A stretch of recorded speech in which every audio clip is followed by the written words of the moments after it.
The immediate cause of the Battle of Blair Mountain was the assassination of Sid Hatfield, a local sheriff who was very Union-friendly, and the first skirmishes occurred around August 25th. The two UMWA leaders in charge of this region of West Virginia, District 17, had fled to Ohio, fearing that they would be assassinated just alongside Sid Hatfield. And in the meantime, a man by the name of Bill Blizzard, who was not elected, took over a sort of quasi-leadership, and he would go on to command the forces at the Battle of Blair Mountain on the side of the Union. And it was their intention to march down to Blair Mountain, over Blair Mountain where they knew that Don Chafin was encamped, and into Logan County in the town of Logan, and establish the Union there by force because their presence had been totally banned. And so along this creek, Lenz Creek, miners began gathering on August 20th. Now they would meet Sheriff Don Chafin, who would later call in the army, bomb them, use chemical weapons and machine guns posted up on the mountain around him.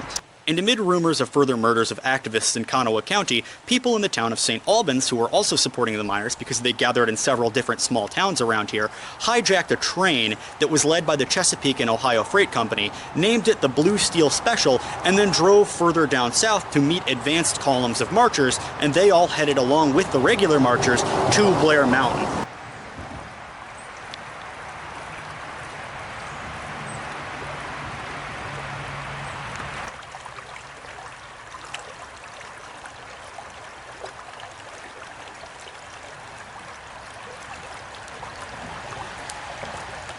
But after a lengthy discussion in the county seat of Boone County, they decided to move away. They were about 15 miles away from here on August 25th.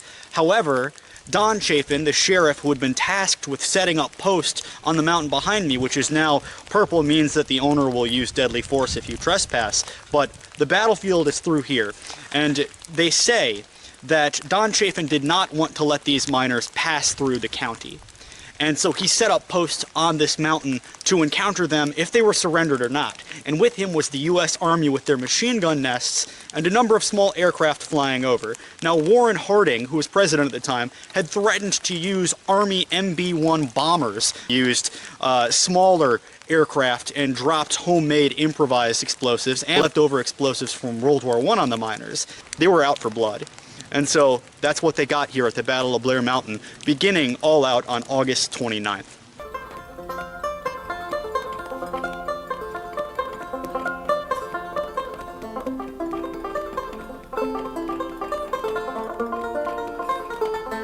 And this is the old town of Blair itself.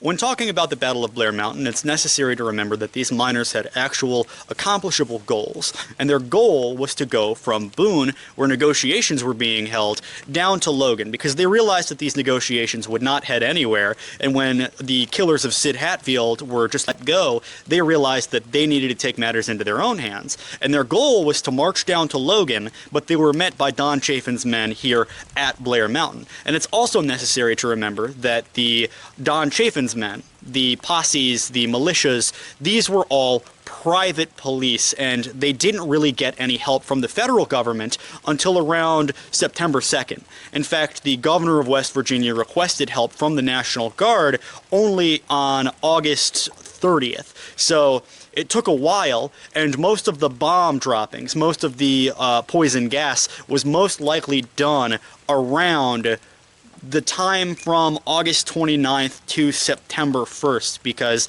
naturally when the military arrived, they would have stopped committing war crimes.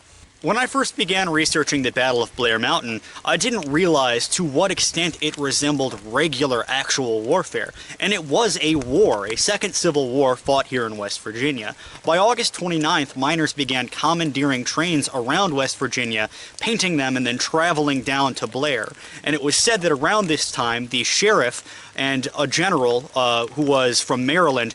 The general was using aircraft for surveillance, and one of them crashed on the way back, killing 3 crew members. However, other aircraft began dropping homemade bombs, and there were even reports of poison gas from World War I being dropped in Jeffrey, Sharples, and Blair, 3 local towns. At least one of these bombs did not explode, and it was used at the trial for treason of these miners as evidence, proving that they did it. Up until that point, they had totally denied it. And so this battle raged for days. They had trenches, they had full-on warfare, and I was told by an elderly man in town who had first-hand experience. His family members, distant relatives, fought in this battle. He said that from World War I, they had people who were assigned to go out. These people did not carry guns, and they would go collect the bodies off the battlefield, drag them back to the friendly lines so the battle wasn't strewn with bodies, and give them a proper burial. Although to this day, we have no idea where they're at. We believe maybe 70 to 100 people could have died in this battle.